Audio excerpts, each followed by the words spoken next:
Is The Bride worth your money? Let's find out. After watching this, I can safely say it's one of the worst Frankenstein adaptations ever made. But first, the good.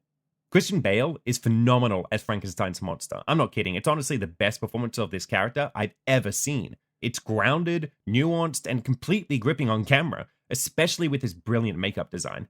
Now, the script cuts him off at the knees by giving him panic attacks, but we'll get to that later. Jessie Buckley as a bride is equally compelling, devouring every bit of emotion the script throws at her. And visually, the film looks fantastic. The sets, the costumes, the cinematography, the art department deserves serious credit. Unfortunately, the script is one of the most horrific scripts I've ever had to sit through in my entire life. My eyes rolled so far and so often into the back of my head. If you saw me in the theater, you would have thought I was being possessed. Every male character in this movie is written as cartoonishly evil, pathetic, or apologetic, while every female character is flawless, brilliant, and always morally correct. Even Frankenstein's monster isn't spared. He's forced to have random panic attacks for no real reason, similar to what they did with Joel in the Last of Us series. The script even tries to rewrite the real history of Mary Shelley herself with its ideology, because the film opens with her as a ghost, and she claims she wrote Frankenstein on a dare and that it wasn't the story she truly wanted to tell. But it absolutely was the story she wanted to tell. She defended the novel from critics and later published a revised edition with a long introduction explaining its themes.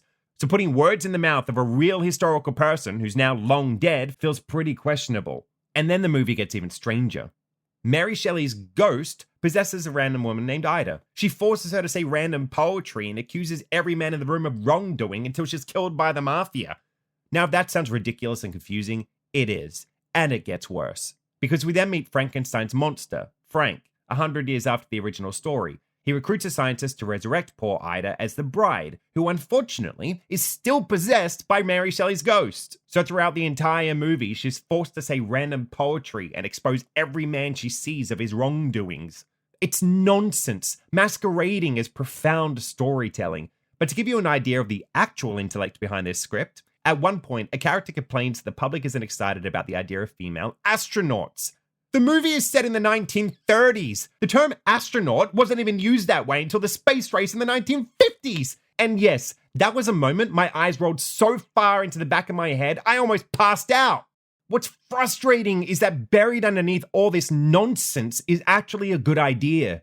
A sequel to Frankenstein set in 1930s America, turning the monster and his bride into a Bonnie and Clyde-style outlaw couple. That's genuinely interesting.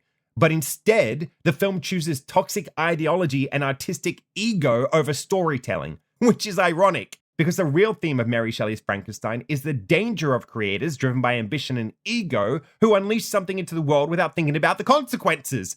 And that's exactly what this film is. An experiment driven more by ideology than storytelling, and the audience is left to suffer the results. The real monster in this movie isn't Frankenstein or the bride, it's the script. And in that sense, this might actually be the most accurate Frankenstein adaptation ever made. So, is The Bride worth your money? No. Stay far away from this monster of a movie and skip it.